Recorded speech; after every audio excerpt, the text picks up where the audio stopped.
Welcome dear rockets, कैसे हैं आप सभी। एक मूवी जिसकी पूरी कहानी एक छोटे से मोटेल के अंदर होती है, क्या वो इंटरेस्टिंग हो सकती है, थ्रिलिंग हो सकती है? हाँ, मुश्किल है ना। लेकिन आज जो मूवी आपके लिए हम लेकर आए हैं वो ऐसे कन्वेंशंस और रूल्स को चकनाचूर करके रख देगी कि हमारा दावा है दोस्तों। और अगर आपने लियो मूवी का हिंदी वर्जन देखा है तो आपको वो कॉफी शॉप वाली फाइट सीन तो जरूर याद होगी, जो कि इस मूवी के बेहतरीन सीन्स में से एक कहा जा सकता है। लेकिन अगर वो सीन एक पूरी मूवी का आधार बन जाए तो कैसा रहेगा, यही आपको आज की मूवी में देखने को मिलेगा। जी हाँ दोस्तों, एक हाईवे पर बना एक मोटेल जिसके आसपास और कोई बिल्डिंग नहीं है। दो आदमी एक बड़े बैंक को लूट कर आते हैं और इस मोटेल को अपने कंट्रोल में ले लेते हैं। लेकिन बैंक लूटकर भाग जाने के बजाय ये लोग इस मोटेल में क्यों आए और यहाँ पर करने क्या वाले हैं, यही तो है आज की कहानी, जो इतनी इंटरेस्टिंग और थ्रिलिंग तरीके से दिखाई गई है कि इस मूवी में कि आप सीट एच पर बैठे इस मूवी का हर सीन इंतजार करेंगे। तो इंतजार किस बात का, आइए देखते हैं 2023 में रिलीज हुई मूवी जिसका नाम है the last stop in Yuma county. Video को एंड तक देखिए दोस्तों और लाइक और शेयर और कमेंट्स कीजिए, क्योंकि कमेंट्स करने से ही हमें थोड़ा अच्छा लगेगा। बाकी अगर आप चैनल पर नए हैं तो सब्सक्राइब भी कर दीजिए। चलिए चलते हैं इस मूवी के अंदर, जो कि 1970 के समय की कहानी है। मूवी की शुरुआत में एक सुनसान हाईवे को दिखाते हैं जहाँ पर एक अकेला पेट्रोल बंक है। मूवी का हीरो जिसका नाम जिन है वो वहाँ कार में आता है। जाहिर है पेट्रोल भराने के लिए यहाँ पर आया होगा। और तभी हमें एक चिड़िया दिखाई जाती है दोस्तों, जो वहाँ से उड़ जाती है। पेट्रोल बंक का अटेंडेंट जिसका नाम वॉल्टर है, वो कहता है कि पेट्रोल स्टॉक तो है नहीं हमारे पास, आज एक्चुअली पेट्रोल ट्रक आने में देर लगेगी, तब तक एक काम करिए, आप इंतजार करिए। अब दोस्तों जिम पूछता है कि आगे और कोई पेट्रोल बंक है क्या। वो कहता है नहीं, अगला पेट्रोल बंक यहाँ से बिल्कुल 100 मील की दूरी पर है। अब ये सुनकर जिम परेशान हो जाता है कि अब बताओ क्या करूं, कैसे जाऊं आगे। अब उसका कंफ्यूजन देखकर वो वॉल्टर कहता है कि सुनिए, पेट्रोल बंक के ठीक पीछे हमारा एक मोटेल है, आप वहां पर वेट कीजिए, थोड़ी देर में ट्रक आ जाएगा और फिर आप यहाँ पर आकर पेट्रोल डाल लेना। हाँ, जिम के पास और कोई चारा तो नहीं होता, तो वो उस मोटेल में जाकर कार को पार कर लेता है। एंड तब वो नोटिस करता है कि मोटेल अभी तक खुला ही नहीं। ये क्या मुसीबत है यार। खैर, जरा रेडियो ही सुन लिया चाहिए सोचकर वो रेडियो ऑन करता है, जिसमें न्यूज में बताते हैं कि इस इलाके के एक बड़े बैंक में रॉबरी हुई है और लुटेरे एक ग्रीन कलर की फोर्ड पिंटो कार में बच निकले और उनकी कार पीछे से डैमेज्ड भी है। तभी दोस्तों एक शेरिफ की कार वहां कर रुक जाती है। शेरिफ यानी उस इलाके का पुलिस ऑफिसर। जिम को लगता है कि शायद उस बैंक रॉबरी के बारे में पता लगाने ही ये यहाँ पर आए हैं। लेकिन दोस्तों कार में से एक औरत उतरती है जो कि इस मूवी की हीरोइन भी है, जिसका नाम है शार्लेट। यही इस मोटेल को चलाती है दोस्तों। असल में ये इस शेरिफ की वाइफ है, जिसे ड्रॉप करने के लिए शेरिफ यहाँ पर आया है। अब ड्रॉप करके तो शेरिफ चला जाता है तो जिम मोटेल के अंदर आता है। यहाँ से सीधे हाईवे में एक ग्रीन कलर की फोर्ड पिंटो कार को दिखाते हैं और हाईवे के साइड पर ना एक ऑरेंज कलर का ट्रक उलट कर पड़ा होता है। और यहीं पर इस मूवी का title the last stop in Yoma county डालकर मूवी होती है शुरू। अब मोटेल के अंदर दिखाते हैं कि जिम शार्लेट से लगातार सवाल किए जा रहा है कि मैडम ये पेट्रोल ट्रक कब तक आएगा, हमेशा लेट आता है क्या। शार्लेट कहती है पता नहीं सर, हमेशा तो जल्दी आ जाता है, शायद हो सकता है आज कोई प्रॉब्लम हो गई होगी, वैसे लगता है आपको कहीं जाने की बहुत ही जल्दी है। तब जिम बताता है कि हाँ, मेरी एक बेटी है, उसका नाम सारा है और आज उसका बर्थडे है, इसीलिए अगर आज का दिन मैं उसके साथ नहीं बिता पाया तो उसको बहुत बुरा लगेगा। वैसे मैं चाकू का सेल्स करता हूँ, उसमें उतना पैसा कहाँ आता है आपको भी पता है, इसलिए मैं अपने परिवार को ठीक से चला नहीं पाया और मेरी वाइफ ने मुझे डाइवोर्स दे दिया, मेरी बेटी उसी के साथ रहती है। ये सुनकर दोस्तों शार्लेट जिम की बेटी के लिए केक लेकर आती है और कहती है सुनो, मेरी तरफ से उसे हैप्पी बर्थडे कहिएगा। इस पर दोस्तों जिम अपना एक बॉक्स खोलता है जिसमें तरह तरह के चाकू होते हैं और वो कहता है देखिए आपके लिए मैं डिस्काउंट भी दे सकता हूँ। पर शार्लेट कहती है फिलहाल मुझे चाकू नहीं चाहिए, आप बॉक्स बंद कर दीजिए प्लीज, और जब तक पेट्रोल ट्रक नहीं आ जाता आप ये न्यूज़पेपर पढ़ लीजिए। और दोस्तों तभी मोटेल के आगे जो पेट्रोल बंक है ना, उसमें एक ग्रीन कलर की कार आकर रुकती है। जी हाँ दोस्तों, ये उन्हीं रॉबर्ट्स की कार है। उस कार में बैठे हैं वो दो रॉबर्ट्स। व्हाइट टी शर्ट वाले का नाम है ट्रेविस और ब्लैक जैकेट में जो रॉबर है उसका नाम है जॉन। वॉल्टर इन्हें भी वही बताता है कि देखिए पेट्रोल ट्रक आने में अभी टाइम लगेगा, तो थोड़ा इंतजार कीजिए। और दोस्तों जिम की तरह ये दोनों भी दुविधा में हैं, क्योंकि अगर यहाँ पेट्रोल नहीं मिला तो शायद 100 मील तक इनकी गाड़ी नहीं चलेगी, इसीलिए इनके पास भी मोटेल में जाने के अलावा और कोई रास्ता नहीं बचता। एंड वो मोटेल के आगे कार पार करके अंदर चले जाते हैं और कॉफी ऑर्डर करके एक टेबल पर बैठ जाते हैं। पर दोस्तों इसी बीच जिम उनकी कार को देख लेता है जिसका पिछला हिस्सा डैमेज्ड है और वो तुरंत समझ जाता है कि ये तो वही बैंक रॉबर्ट्स हैं। अब कुछ ऑर्डर करने के बहाने वो शार्लेट को बुलाता है और कहता है सुबह न्यूज सुनी थी क्या आपने, ये दोनों बैंक रॉबर्ट्स वही हैं। हमें तुरंत पुलिस को कॉल करना चाहिए। इस तरह दोस्तों वो फुसफुसाने लग जाता है, लेकिन जॉन उसे नोटिस कर लेता है और वो ट्रेविस को बताता है कि जरूर इन्हें हमारे बारे में कुछ तो पता चल चुका है। इसी बीच दोस्तों शार्लेट उठकर फोन के पास जाती है और वो अपने हस्बैंड यानी शेरिफ को कॉल कर भी देती है,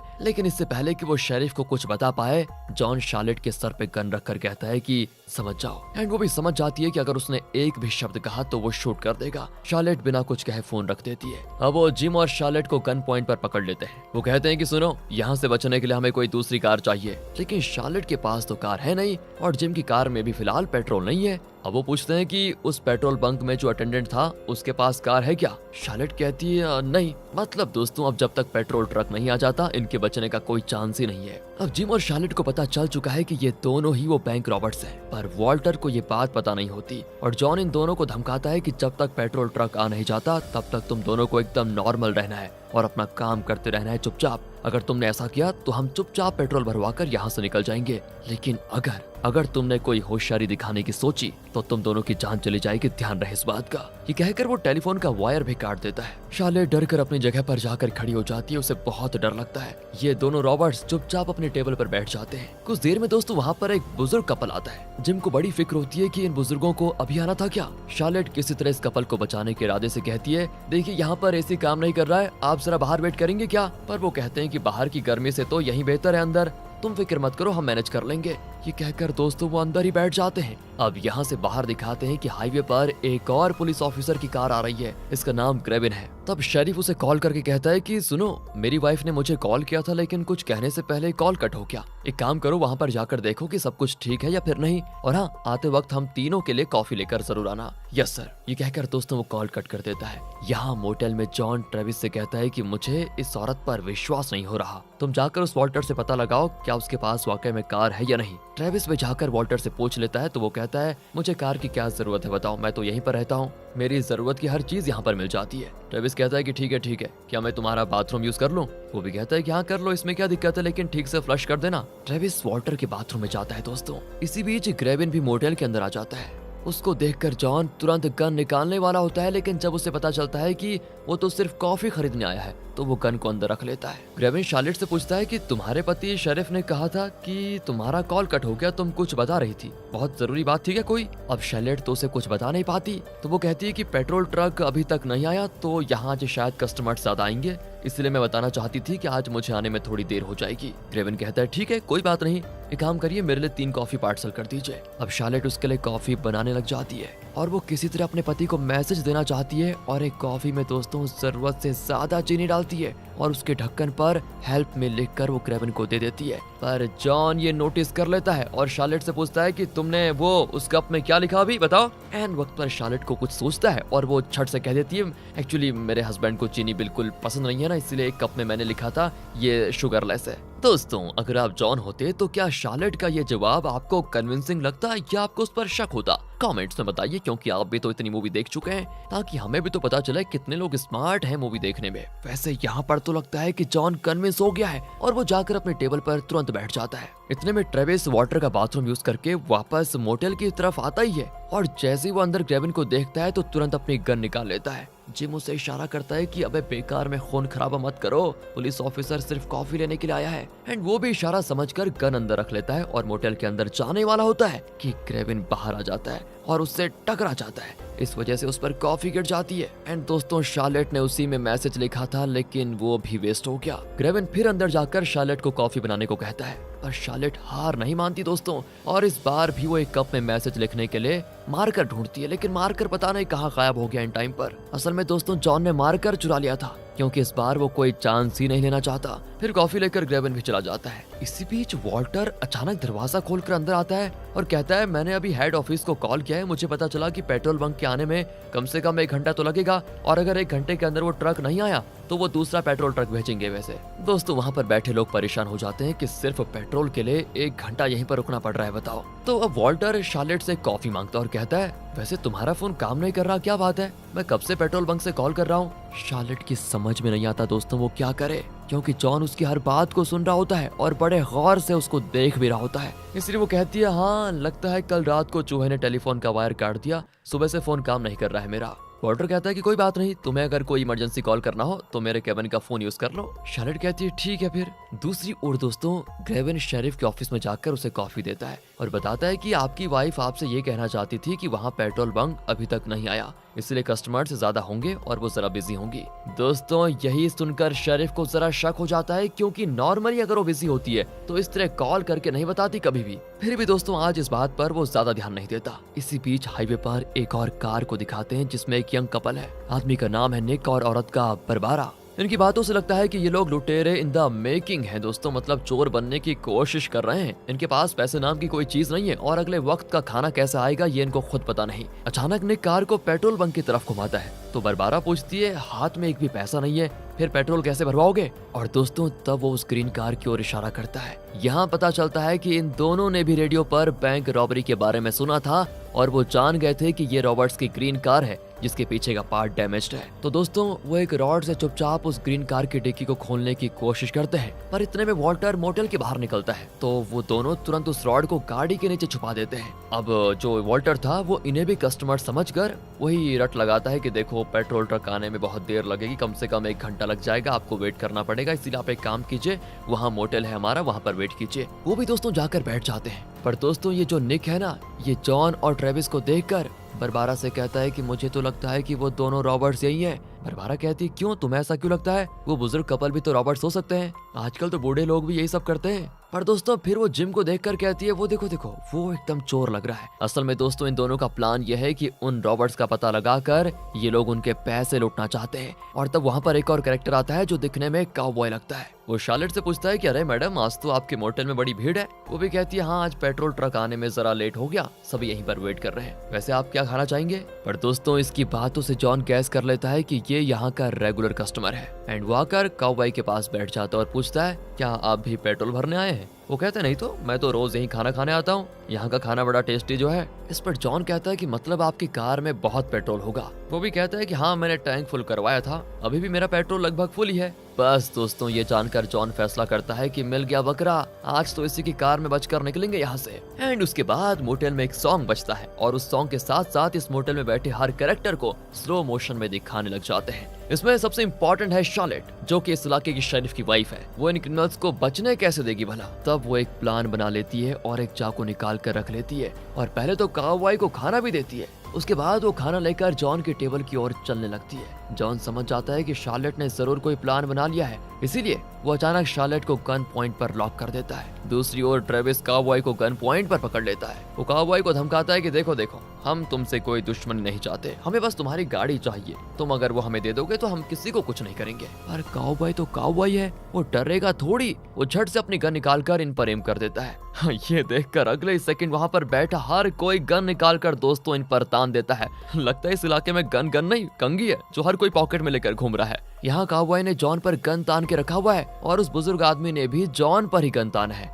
लेकिन यहाँ पर खुलता है एक ट्विस्ट। निक काउबॉय पर एम करके खड़ा होता है। वो रॉबर्ट्स के साथ डीलिंग करता है कि मैं तुम लोगों की मदद करूंगा, लेकिन बदले में तुमने जो बैंक लूटा है उसमें हमें एक शेयर चाहिए। इस तरह दोस्तों अब रॉबर्ट्स को वो सपोर्ट कर रहा है। ये सुनकर तो वहाँ पर एक पल के लिए पूरी खामोशी छा जाती है। कब कौन क्या करेगा ये कोई नहीं जानता। और तब काउबॉय कहता है कि मैं अपनी गाड़ी की चाबी तुम्हें देने को तैयार हूँ, लेकिन शार्लेट को कुछ नहीं होना चाहिए। वो चाबी देने के लिए तैयार होता है, लेकिन इसी बीच शार्लेट होशियारी का काम समझकर एक गलती कर बैठी। वो चाकू निकालती है जिसे उसने अपने पास छुपा के रखा हुआ था और उसे झट से जॉन के प्राइवेट पार्ट में घोंप देती है और दर्द और गुस्से के कारण वो शार्लेट के सर पर शूट कर देता है और काउबॉय जॉन की गर्दन पर शूट करता है, जिसको देखकर निक और बारबारा काउबॉय पर शूट कर देते हैं और इस तरह दोस्तों सभी एक दूसरे को शूट करने लगते हैं। इस अजीब शूटआउट में वो बुजुर्ग कपल मारे जाते हैं बेचारे। शार्लेट भी मारी जाती है, निक भी मारा जाता है। अब सिर्फ जिम, बारबारा और ट्रेविस को कोई चोट नहीं आई, वो बचे हुए हैं।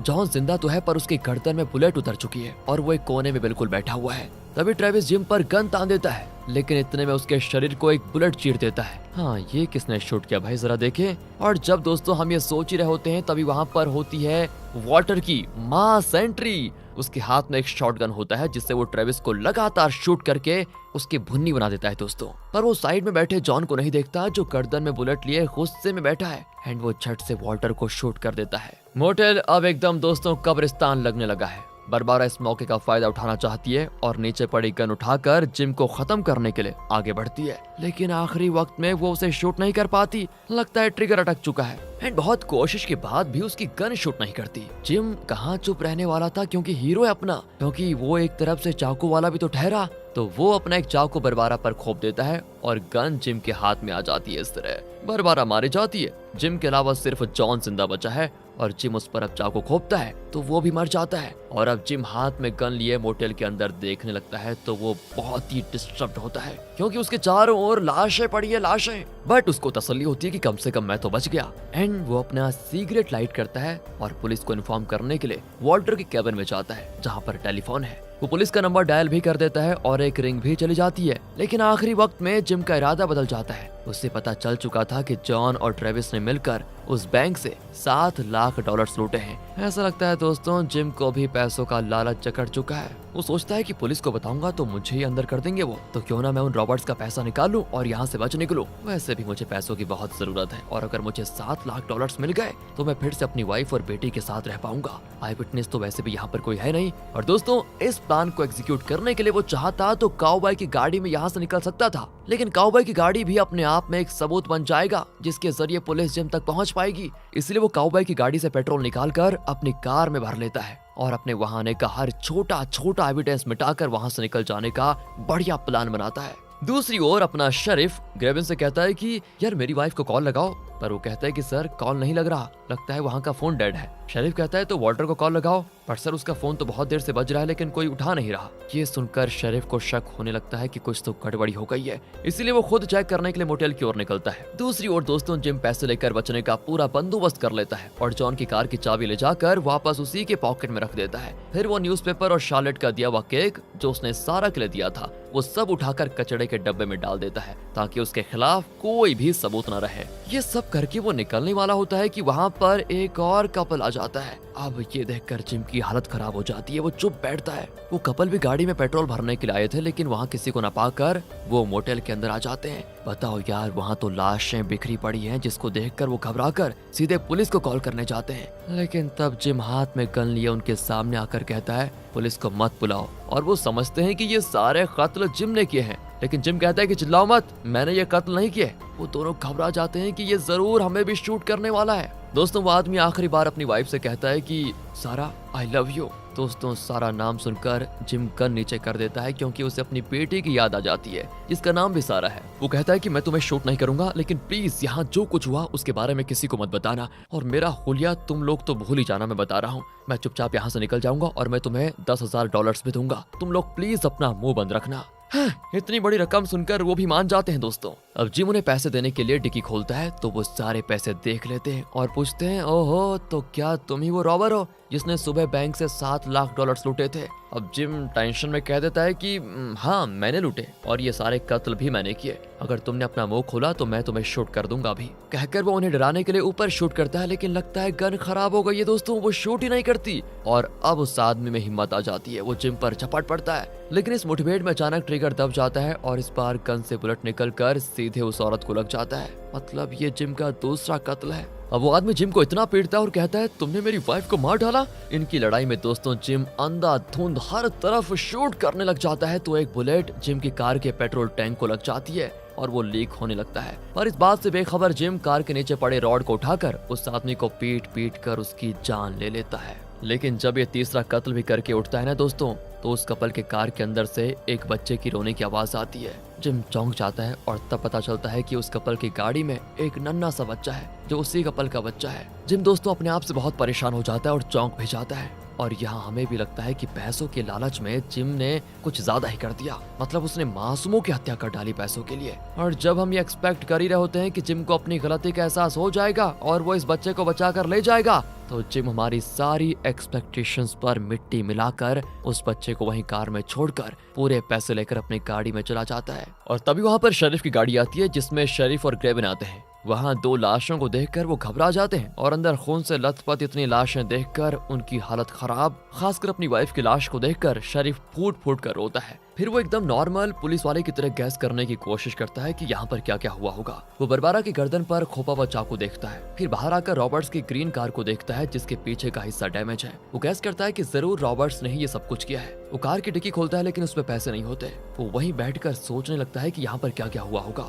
तभी किसी गाड़ी के पेट्रोल लीक होने का निशान देखकर वो समझ जाता है कि जिस गाड़ी में रॉबर्ट्स निकले होंगे उसका पेट्रोल टैंक लीक कर रहा था। तभी उसे उस बच्चे की आवाज आती है। वो तुरंत उस कार को खोलकर उस बच्चे को रेस्क्यू करके क्रेवन के हवाले कर देता है और लीक हुए पेट्रोल के ट्रैक को फॉलो करता है। दूसरी ओर दोस्तों जिम को दिखाते हैं जिसकी कार से बहुत सारा पेट्रोल लीक हो चुका है और एक जगह पर गाड़ी रुक भी जाती है। जिम तुरंत उतरकर पैसे वाला बैग निकालकर पैदल ही चलने का फैसला करता है और तब वो देखता है कि वहाँ पर एक ऑरेंज कलर का ट्रक उलट पड़ा है। दोस्तों ये वही पेट्रोल ट्रक है जिसका ये लोग इतने घंटों से इंतजार कर रहे थे। उसका एक्सीडेंट हो गया था और ड्राइवर भी मर चुका था और यही ट्रक मूवी की शुरुआत में हमें दिखाया गया था। अब अगर ये एक्सीडेंट नहीं होता और ट्रक ठीक टाइम पे पेट्रोल बंक पर पहुंच जाता तो शायद ये मूवी होती ही नहीं। लेकिन किस्मत का खेल है, उसे कौन रोक सकता है। जिम अब सोच में पड़ जाता है कि इसमें से थोड़ा पेट्रोल लेकर मैं अपनी गाड़ी में डालकर यहाँ से निकल सकता हूँ। लेकिन दोस्तों तभी उसे पुलिस कार का सायरन सुनाई देता है। जिम तुरंत छुप जाता है लेकिन शरीफ गन तानकर जिम की ओर ही आता है। इसके बाद दोस्तों वो जिम का चाकू वाला बॉक्स देख लेता है और समझ जाता है कि इसी बॉक्स के चाकू से मोटेल में एक लड़की की मौत हुई थी।